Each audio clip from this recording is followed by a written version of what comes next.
Uy, medyo mabigat tong dumating sa atin. Uy, it's the first ever 360-degree drone na 8K na i-review natin here sa ating channel. And this is the ANTIGRAVITY A1 na 360 drone. I heard a lot of good things about this one. Madali siyang paliparin, very portable, and the list goes on. Now, first ever gusto natin quick unboxing, update natin yung firmware, and we'll go for a full flight. Samahan niyo ako after this quick intro.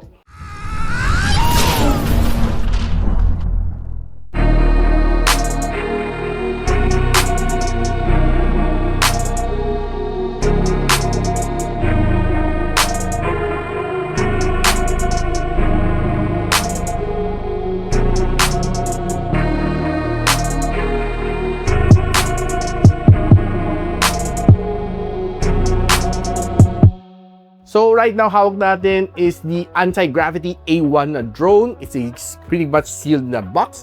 We have everything inside, nakalista dito sa likod. Meron din tayong kasamang landing pad. And together with a Lexar na Silver Plus na A2 256GB of storage to let us record more video at 4K quality. Well, 8K kung gusto mo. So unbox natin. So guys, ito na ang ating ANTIGRAVITY A1 na 8K na 360-degree drone. We're going to go ahead and unbox it. Amoy bago. So nakasulat dito, i-scan mo lang QR para sa tutorial how to use. We'll take out this ready na pouch. Wala na siya ibang laman, no? So meaning, this is very much for you to travel along together with this one. I like yung kanyang portability, ay maganda rin kanyang carrying case. Dark gray ang kanyang color, anti-gravity.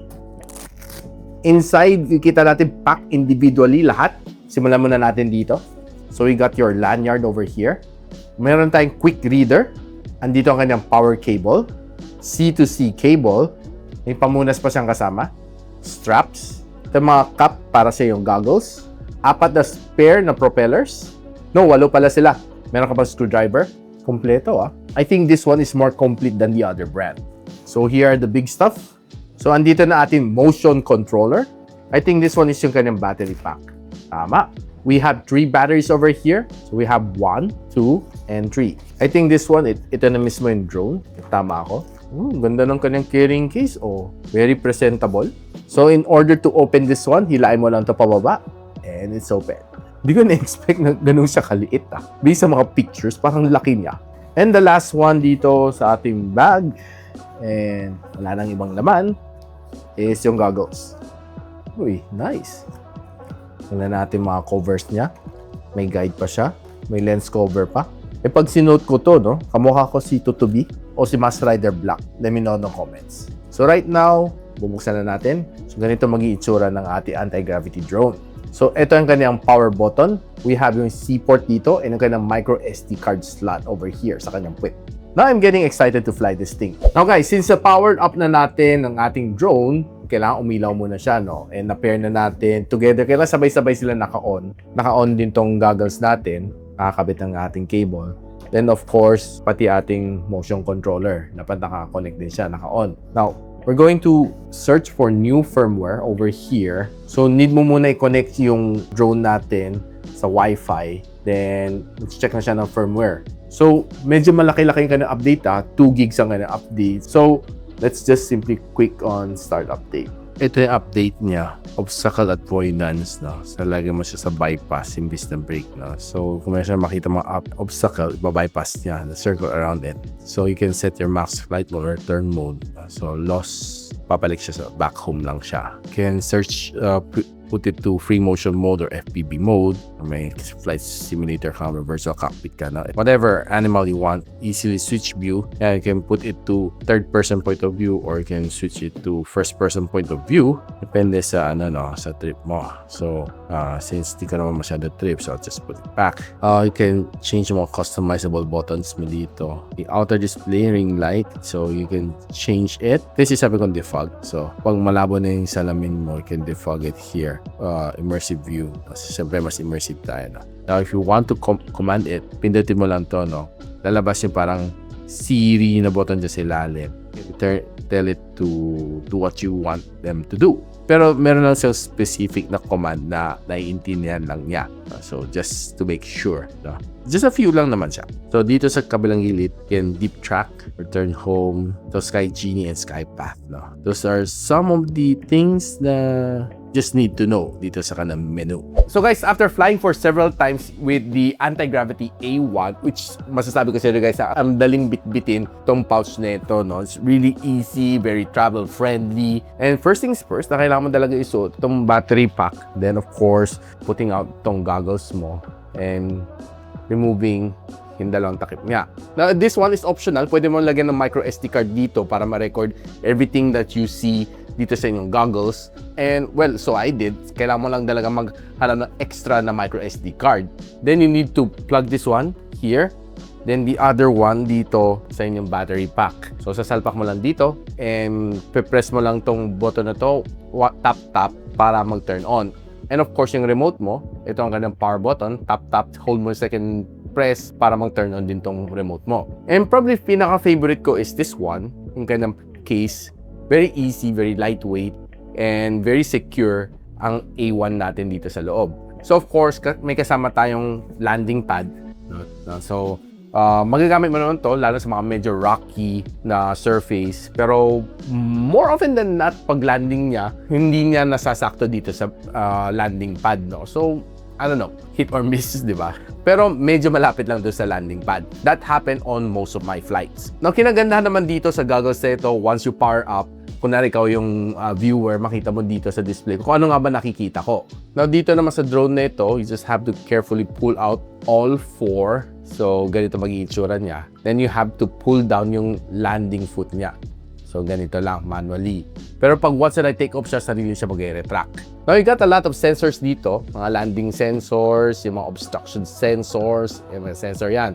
Ito yung kanyang camera. Sa harap, these are also sensors para sa mga anti-obstruction. And this one is also your camera. Just imagine yung X5 mo na Insta360 na sinalpak mo dito sa drone na ito and you get a 360 degrees view sa on air. Ganon na ganon yung magiging experience mo dito when you're flying this one. So I did try to fly on some places like on top of Hotel Ramada in Binondo. 2, napalipad ako sa Valenzuela in one of the industrial compounds. And 3, napalipad ako sa bukid somewhere sa Pandi, Bulacan. Now, one of the first thing na sobra ako natuwa naman dito sa kanya is sobrang sarap ng kanyang flight experience. Kahit beginner lang ako, well, I would say more of a amateur flyer. And this is my first time to fly a 360-degree na drone. Well, at least proud ako nakakapagpalipad tayo. Sobrang ganda ng aking flight experience dito. Walang kahirap-hirap. The moment na magsalpak mo ng goggles, voice command ka, take off, and you're off flying. Now, one of the things na kailangan mo i-consider is yung taas na nililipad mo, yung wind velocity mo, which everything makita mo sa screen, yung battery mo, yung distance mo, and every single nitty-gritty details, nandyan yan. Pero hindi na natin pag-uusapan yung mga menu and everything. If you want me to make a tutorial kung how to fly this thing, let me know in the comment section and I'll try to make time for that kung maraming kayo nag-request. Dahil sa sobrang init din ng panahon in the Philippines right now, we have a heat index of around nasa 48 to 49 degrees Celsius. Sobrang importante ito noon. Ito yung nagdi-defog yung labo ng salamin. No? So, there are frequently several times na nag-fog itong salamin ko sa loob. No? So, all I need to do is just hit yung menu niya, click defog, and gagana na yung fan niya ito. Which, most of the time, very effective naman. And kung gusto mo naman makita yung outside view, isi-switch mo lang naman dito sa button na ito, double tap dito, makita mo na yung view dito on this lens. Basically, makita mo na sa goggles mo kung ano nakita sa harap mo without needing to remove itong goggles from your head. Itong dalawa ay adjustable lang para mag-center sa inyong mata, depende sa inyo, no? And of course, kung may grado ka, you need to have it calibrated with prescribed lens. Another thing for me is that very easy to use, very easy to navigate. Ito lang pinaka-importanting button mo na pampalipad. This one is the landing button. Itong take-off button, ascend and descend. Ito yung pang-rotate mo ng drone, record button, and camera button. Now, pagdating naman sa experience ng flight, I would say that's sobrang sarap. Yung feeling mo na nandun ka, parang nandun ka, lumilipad ka, para kasi Superman na lumilipad, na kita mo yung 360 view, no? So whenever you swing your head from left to right, makikita mo rin yung view na nasa paligid ng drone mo sa taas, sa baba, sa likod. And there are several times na duman tayo sa mga puno, automatically nag-a-avoid siya, no? Iniiwasan niya, nasi-circle siya around that tree, then tutuloy lang siya lumipad. Which I personally appreciated because there's so many times na napalipad ako, sumusobra tayo, and it happens na naglo-lost signal. Kasi sinet ko sa kanya, once na nag-lost signal ka, di tayo nag-uusap, you immediately return home. So, pag on the way home, at a certain point, magkakaroon ng signal, mag-uusap ulit kami. So, you need to just simply press this button to stop it from returning home and mag-hover around ka to other places naman. And hopefully na hindi ka mag-lost signal ulit. Most of the time, naka-normal mode lang naman ako dito, but you can put it to cinematic mode or to sports mode if you want to fly faster or slower. Pero most of the time, naka-normal mode lang naman ako. Maybe next time, we'll fly on S mode. Yung beauty nito while I was flying in Binondo is that ang ganda ng mga tall buildings na nakita ko, no? I mean, you get to see mga skyscraper, the building, and you get to see everything down underneath from up above. Yun ang probably one of the best feeling of flying this drone. You get to experience a whole new level of flying. It's just like pinalipad mo yung X5 mo na Insta360, no? Up there in the sky, you can probably view everything around you. You don't need to worry about how perfect yung shot mo dahil you can do it post-edit sa app. Either use the anti-gravity na app sa yung smartphone or you use the Anti-Gravity Studio sa inyong PC. Madali lang magamitin both pero ako mas prefer ko si Anti-Gravity Studio dahil I get a bigger view sa aking PC screen or sa aking PC monitor. You get to select your keyframe kung saan ka haharap and automatically mag-shift na siya to that specific view that you're setting. Of course, you can do some post-edit mga time-lapse to let it look like parang bumibilis yung paglipad ng drone mo where in fact naka-cinematic mode ka lang. Now, one experience na napansin ko din dito sa kanya is parang sumusunod siya dito sa parang gyro ka, no? Or napo-point down ka sa iyong goggles, bababa yung drone, no? Heading towards yung direction na pinopoint mo. There's a certain circle marker, parang crosshair ng sniper, no? Na doon siya papunta on your certain flight. And overall, if you're the type of traveler na gusto niyo magpalipad ng mga drones like this one, itong Anti-Gravity A1, sasabihin ko sa inyo guys na sobrang travel-friendly niya. Dahil sa compactness niya, sobrang gaan niya at around 200 plus grams, ang dali-dali ng bitbitin. It would definitely give you some really nice flight if you're abroad or you're just vacationing on some of your favorite tourist spot here in the Philippines, magandang magpalipad nito. Provided na hindi restricted lumipad doon sa pinupuntahan mo. Overall, sobrang happy dito sa flight experience ko sa Anti-Gravity A1. I can't wait to fly more using this drone to show you more cinematic views on some of the places that I go to. And of course, if you're interested guys na bumili na itong drone na ito, I'll pop the link on the description box below or just simply click yung YouTube shopping link dyan para maka-menos kayo at makakuha kayo ng discount voucher just from me. Of course guys, ina-encourage ko kayo to like, subscribe dito sa aking channel so you don't miss out yung mga review natin just like this one. Mga rare reviews ng mga drones here in the Philippines. And kung meron kayong mga kakilala naghanap ng drone na ganitong kaastig, don't forget to recommend this video to them as well. So, paano yan? Hanggang dito muna ako. I'll see you on my next flight. Peace out. And so, ako para si Richmond and you're watching Gadget Sidekick. Like and subscribe to my channel. Don't forget to hit that notification bell. For one of my latest uploads, click the dito. And for one of my popular uploads, click here.